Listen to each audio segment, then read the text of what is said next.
Hello everyone, welcome to Hot Shots TV. I'm Scott Briard, and you're watching This is Darts. Second episode already. We've had great response to the episode that we ran last week for the first. Having a great time, but here's a question that I think we should address, and I'll certainly see and shed some light on something here. Email came in and said, "Good day, Scott. Another topic that may be of interest to many people is how to recruit players and create interest in new memberships in dart leagues. We have tried various techniques but seem to stay about the same size. This year we are down to only 8 teams, 12 players per team. We had the league at one point up to 16 teams. Thank you and great job on This is Darts." Michael Pepper, Region of Halton Dart League, statistician. Now, Michael, first of all, we have a lot of players that shop here at Hot Shots that are members of your Dart League. Congratulations, because a lot of them say they're in a fantastic league. I know you've got a couple of top players in Canada out there, Chris Scott being one of them, that do play in your league, and then I've always said great things about it.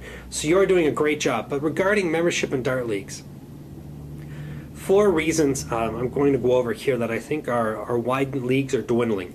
Although it seems that Brampton is doing quite well lately in the Toronto area for increasing membership, and a lot of players have moved from other leagues up there because of their format and because of some issues I'm about to touch on. First and foremost, 3 issues why league numbers are down that no league executive will have any control over. First and foremost is the economy. Maybe more people are working more hours, longer hours, may have worked into second jobs and are unable to get out to darts on Tuesday or Wednesday night or whenever it is. So the economy is definitely playing a factor, and it's something executives just can't control. Smoking bylaws that really swept over North America about 4 or 5 years ago. It caused a lot of smokers to decide to put dartboards up at home or in their garage and play at home because they were tired of walking outside to go have a cigarette after every match. Especially up here in Canada, it gets kind of cold out there. But you can see for the smokers, they may have had their reasons.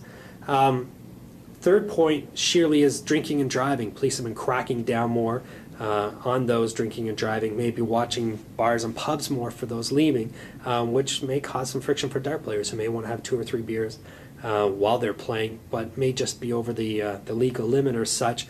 May have not have selected designated drivers as everyone should on the nights that they're going to have a few drinks.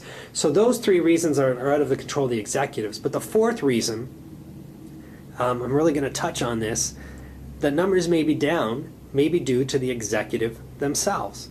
I might have to put my foot in my mouth here about this answer I have for this. But we deal with over 100 plus darters a week through here. And again, on email, we're forever discussing things with dart players.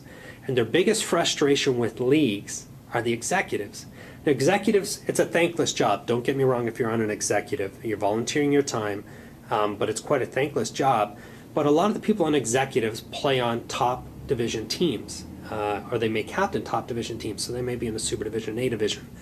Majority of executives concentrate their time on formats for super divisions, how to get the right super division team into affiliate state or provincial championships and such, when the membership and the most important part of a dart league, I believe, is your beginners. Your B division, your C division are such within your league. But if you don't take care of your beginners, you will lose them. They're playing as a hobby. They're not dedicated and serious players. They're enjoying a night out, either with a spouse or a girlfriend or friends from work. And those are the players that really build the real foundation of a dart league. They're the ones that want a great banquet. They're the ones that are willing to invest the money into a dart league. Now let me give you a sort of a scenario here. We are within an hour's distance of, I would say, 4 million people, give or take a 500,000. Within the GTA Toronto area, all the way driving from, let's say, Grimsby, wrapped all the way around to Oshawa, Pickering, Ajax, Whitby area, and north up into Orangeville, Kitchener, and such. So we're dealing with 4 million residents. Take percentage maybe on how many of those might play in a dart league. Now, not one dart league within an hour's distance dropped by our store sign-up sheets for the beginning of the dart season. I think it's ridiculous, because we're dealing with 100 plus darters here, and many of them ask us, I live in Hamilton, is there a league in my area where I can play?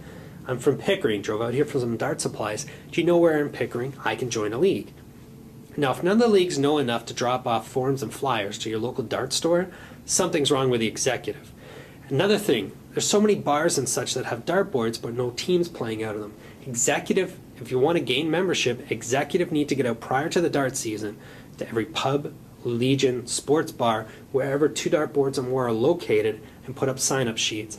Talk to the bartenders. Ask, is there 12 regulars that are playing here? Why don't we get them on a Tuesday night dart league and join up and get your pub involved? If you really want to gain membership, the executive need to take a good look at themselves and get out there, solicit new players, and that'll build the core foundation for those that move up the ladder into the higher divisions and really build the enjoyment of the game is really in the beginners who are just learning about it, having a great time. But if the executive forget about going after beginners and soliciting new players, your membership are just going to dwindle. And I think that's what's happened to a lot of leagues, certainly in the area. You cannot control the economy, smoking and drinking and such, but you can control the amount of advertising and promotion you do for your league to all the beginners. So Michael, I hope I answered your question. I don't think that's your case with your league. I don't think it's an executive issue. You guys do a great job out there. But I think a lot of leagues. Another thing touching on executives, another thing I might have to put my foot in my mouth for, treasurers of dart leagues. Another downfall, and again, we're dealing with dart players all week long. Another downfall is treasurers don't release financial statements at general meetings or at captains' meetings. I think it's crucial you show your players who, they're not just players in your league. If you're on an executive, you need to think about these people as customers. Their money for their membership and the bar's money for their membership give you the funds that you have all year to run the events that you do, your banquet, and trophies. Don't get me started about trophies either. Executives want to really give their players something great. Stop giving away trophies. Your dart league players, after all these years, really don't need another 140 trophy on the mantle. Usually they've run out of space.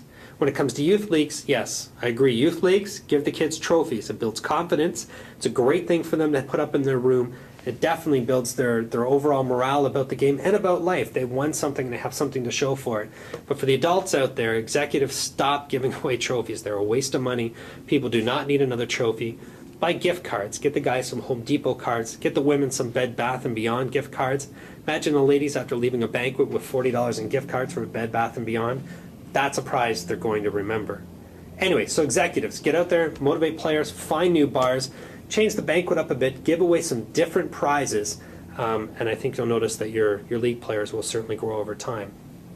So quickly on to products I think that are necessary. Back to league players. Many of you, or may have just been starting in your first year, you need to stop and constantly ask your partner, or ask the team you're playing, or ask the chalker, the score that's left, and then ask some people on how to take out the finish necessary. What they have for you are outshot cards, really inexpensive. Unicorn one we sell for 50 cents. The Harrow's one, which I prefer by Eric Bristow, is $1.50.